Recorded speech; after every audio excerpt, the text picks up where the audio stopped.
10 centimetre വ്യാസമുള്ള ഈയത്തിൻ്റെ ഖരഗോളത്തിൽ നിന്ന് 2 centimetre വ്യാസമുള്ള എത്ര പന്തുകൾ നിർമ്മിക്കാൻ കഴിയും?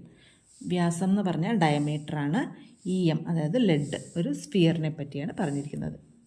അപ്പോൾ സ്ഫിയറിൻ്റെ വോളിയം എന്ന് പറഞ്ഞാൽ 4/3 πr³. ഇനി ഇതിൽ നിന്നും എത്ര ചെറിയ പന്തുകൾ? അപ്പോൾ 4/3 π r³ ഈക്വൽ ടു r³/r³. ഇവിടെ എന്ന് പറയുന്ന ആദ്യത്തേത് 10 സെൻറ്റിമീറ്റർ വ്യാസം എന്ന് പറയുമ്പോൾ അതിൻ്റെ ആരം റേഡിയസ് 5 ഇനി 2 സെൻറ്റിമീറ്റർ വ്യാസം എന്ന് പറയുമ്പോൾ ഇതിൻ്റെ ആരം 1 അപ്പോൾ 125 ചെറിയ പന്തുകൾ നിർമ്മിക്കാൻ സാധിക്കും. 1 സെൻറ്റിമീറ്റർ റേഡിയസ് വരുന്ന 125 പന്തുകൾ നിർമ്മിക്കാൻ സാധിക്കും.